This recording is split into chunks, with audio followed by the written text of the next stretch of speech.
What's up guys, Steve here, and if you don't know, I've been traveling every winter, living for 2 or 3 months in Colombia. Usually, most of my time is in Medellin, Colombia. In fact, every time was, except for this last winter, I spent 2 months in another city, Manizales. But I want to go over some of the things that my first trip I really disliked about Medellin. It really drove me crazy, it was really annoying. Because if you're someone that's considering going there, as an American or as someone from anywhere, I'll give you my perspective as someone from New York who went down to Colombia, Medellin specifically, for the first time, and these are the true, real, brutal reality downsides that I experienced, okay? The first thing, coming from New York, where everything is fast, fast, fast, rapid pace, pace of life, pace of doing business, all that stuff, Medellin, people were much more laid back, much slower pace of doing things, and that's got really annoying in the beginning, okay?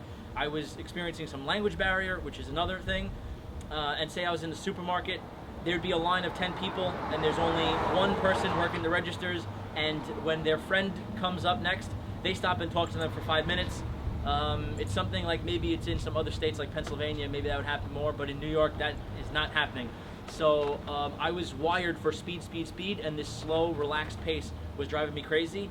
After about 2 weeks, I really started to relax, slow down. I started to feel a tremendous amount of peacefulness, and I was matching that pace, and now I absolutely go. I go and I absolutely love it, and I'm, if anything, freaked out by the pace of life in New York now.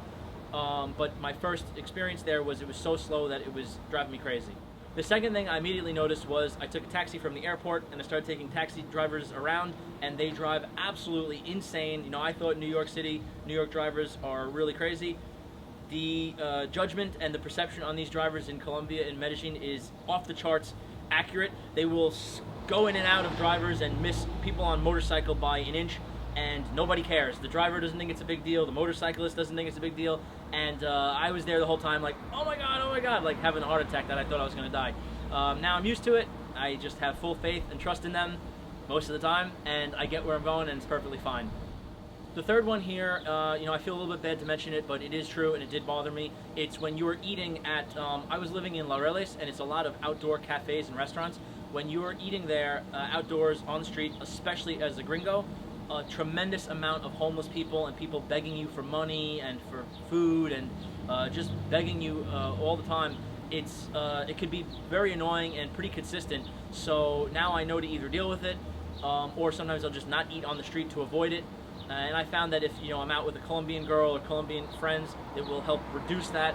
But if I'm out with more gringo friends, it really almost amplifies that. They sometimes, occasionally, usually they're very respectful and they'll leave, but every once in a while you get someone that is extremely persistent and they just will not leave you alone, and it just gets very, very annoying.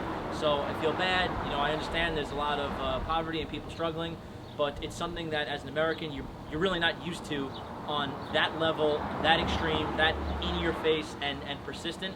So that was very annoying for me at first. The fourth thing, and this was as someone who was really in a new place for the first time, I'm used to looking up on Google Maps, looking up on the internet to find all the stuff I need, and I found that most of the businesses in Colombia, in Medellin, are like independent businesses still, and most of them seem to not be on Google Maps, or they were not having a website. I was not able to search Google and find them. Probably if I spoke better Spanish, it would have been easier. I was probably searching stuff in English my first trip, so that was very stressful. So I'll just roll right off of that into the next one, which was the language barrier. When I first went to Colombia, my Spanish was maybe 5%, and I had previously been to Costa Rica, where the capital, San Jose, I think 70% of people speak basic English, and I knew that Colombia wasn't going to be quite that convenient for me, but the reality upon landing, it was really like, wow, holy shit, I actually have to do everything here in Spanish. Really relying on finding English speakers, slim chance, it's probably not going to happen.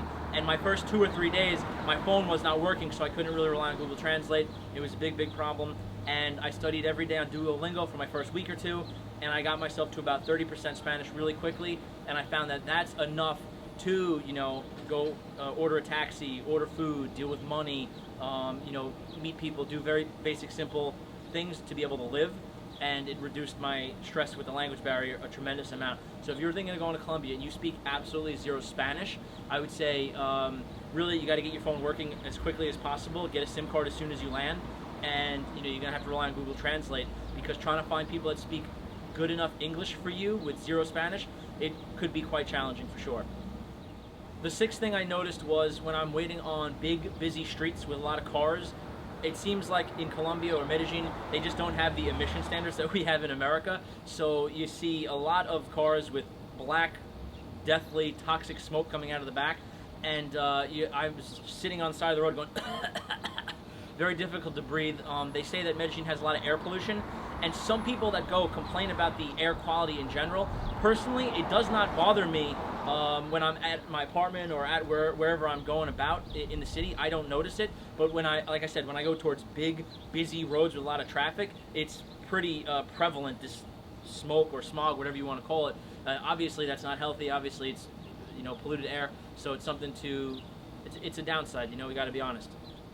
Lost track of what number I'm on, but the next one is I'm going as a single guy and I'm going on dates. One of the factors I had to get used to culturally is the flakiness on dates, making plans in general. It is very laid back, very last minute, not like America at all. In New York, if you say, let's go here tomorrow at 7 p.m., people generally show up, and if they don't show up, they will text you or call you and let you know in advance, to give you some respect.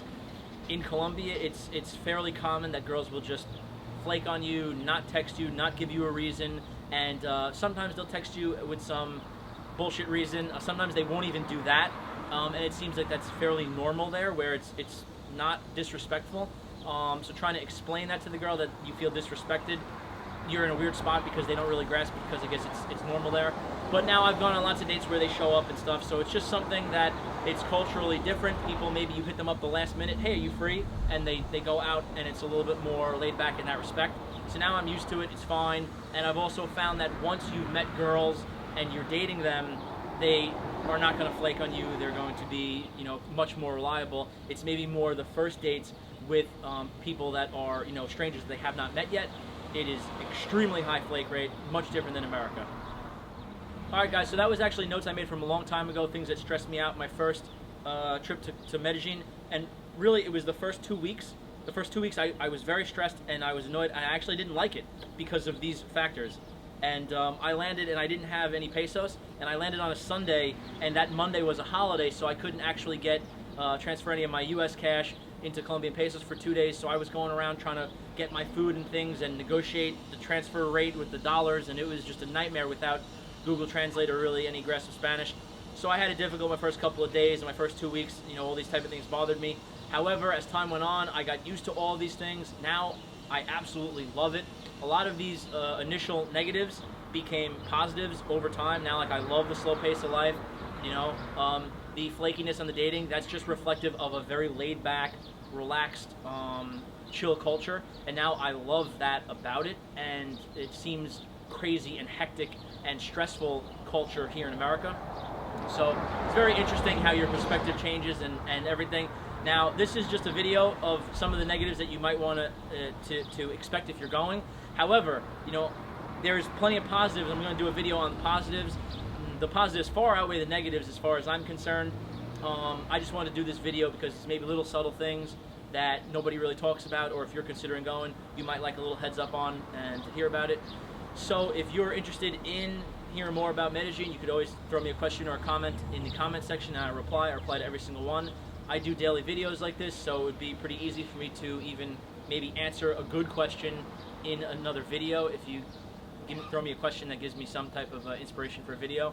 And yeah, I'm a men's dating coach. If you are new to this channel, I've been traveling around for the last 4 years, and I've even offered coaching in Medellin, in Colombia, in different countries around the world, and it's very exciting, very fun, very fulfilling.